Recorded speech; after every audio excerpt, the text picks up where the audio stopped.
Dengan harga segini, agak sedikit kemahalan untuk menebus seorang Dimas Derajat. Bukan Persib gak punya uang, tapi kita juga harus hitung-hitungan.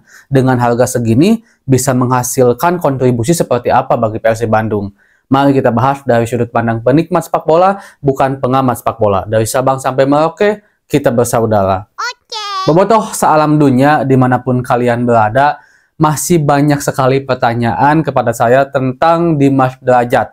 Dan banyak rumor di luar sana yang mengatakan kalau Dimas Derajat adalah pemain pertama yang akan diumumkan oleh manajemen Persib Bandung sebagai rekrutan terbaru. Memang udah jauh-jauh hari, bahkan sebelum Liga musim kemarin selesai, Dimas Derajat itu rumornya udah ada untuk bergabung dengan Persib Bandung. Tetapi saya jujur aja belum bisa memastikan, bisa iya, bisa juga enggak Persib Bandung merekrut seorang Dimas Derajat. Di sisi lain, kita memang lagi butuh seorang striker, khususnya untuk pelapis seorang David Da Silva. Kalau untuk menggeser David Da Silva itu hal yang nggak mungkin lah gitu ya, dalam tanda petik, kecuali kalau Dimasnya memang tampil sangat bagus dan DDS sedang underperform di musim depan. Jadi untuk pelapis saja gitu kan, itu yang pertama. Nah, yang kedua, Dimas Derajat ini pemain timnas Indonesia. Kalau pemain timnas ya masa iya mau main di Liga 2 yang kita tahu kan Persikabo sekarang terdegradasi gitu kan ke Liga 2, dan pastinya seorang Dimas Derajat apalagi pemain timnas Indonesia gitu kan pengen bisa bermain di Liga 1. Sementara juga beberapa rekannya udah pindah tuh dari Persikabo. Jadi dari pihak pemainnya memang ingin pindah ke Liga 1 ya teman-teman. Tetapi kita juga harus tahu kalau Dimas Derajat ini masih memiliki kontrak bersama Persikabo sampai 2027.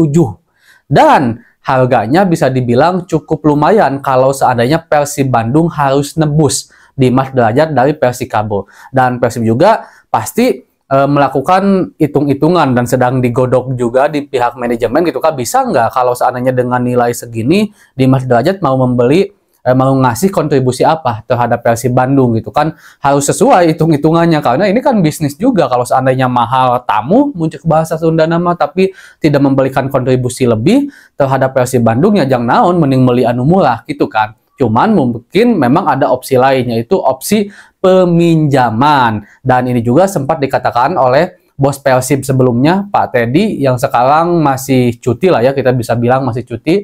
Pak Teddy ini bilang kalau dulu memang ada pemain timnas katanya, berlabel timnas. Jadi berlabel timnas itu bisa pemain timnas sekarang, bisa pernah main di timnas, bisa baru mau main di timnas, baru mau dipanggil, bisa juga. Yang penting berlabel timnas. Pak Teddy mengatakan kemungkinannya akan opsinya itu dipinjam katanya. Tapi kita nggak tahu apakah yang dimaksud itu adalah Dimas Derajat atau juga yang sekarang lagi muncul kan Rio Fahmi. Rio Fahmi juga kan pemain timnas gitu kan di U23 gitu kan. Jadi nggak tahu nih yang seperti apa. Jadi intinya saya belum bisa mengatakan apakah Dimas Derajat akan benar-benar diumumkan oleh Persib Bandung. Bagi saya bisa iya, bisa enggak. Cuman jika dilihat dari tadi apa yang saya paparkan, untuk saat ini Dimas Derajat ini cukup agak kemahalan kalau seandainya opsinya itu harus ditebus dari Persikabo dengan kontribusi yang mungkin bisa kita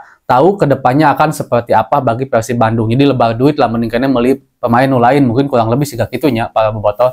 Tapi jika seandainya opsinya dipinjamkan itu masih oke lah bagi Persib Bandung gitu kan. Nah, kita juga harus ketahui kalau memang Persib Bandung ini memiliki skuad kedalaman yang agak kurang untuk lini depan khususnya, apalagi seorang striker murni gitu kan. Cio sebenarnya kan bukan striker murni. Yang lainnya dulu ada Pets, ada Febri Haryadi, ada Rian Kurnia juga yang selalu menopang David Da Silva.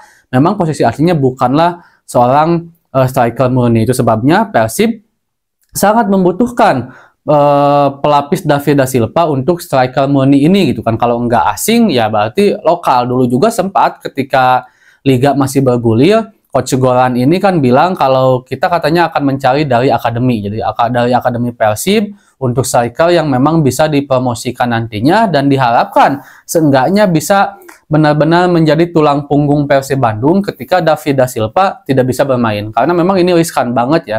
Walaupun memang DDS ini jarang banget, bukan tipe striker yang bengal sehingga jarang mendapatkan kartu kuning atau akumulasi kartu yang sia-sia, tapi kita juga tetap harus antisipasi karena kelihatan saat kita melawan Bayangkara, David da Silva nggak main, wah itu susah banget buat lini serang Persib Bandung. Jadi memang salah satu opsi sekarang agak masuk akal kalau seandainya Persib Bandung dikaitkan dengan seorang Dimas Drajat. Tapi ya tadi seperti itu. Jadi menurut Bobotoh, dengan harga yang bisa dibilang cukup fantastis, saya tidak bisa sebutkan bilangnya nominalnya ya, karena memang kita harus akui juga kalau pemain-pemain di Indonesia ini harganya cukup lumayan gitu kan. Jadi Persib Bandung masih pikir-pikir dulu kecuali dipinjamkan. Assalamualaikum.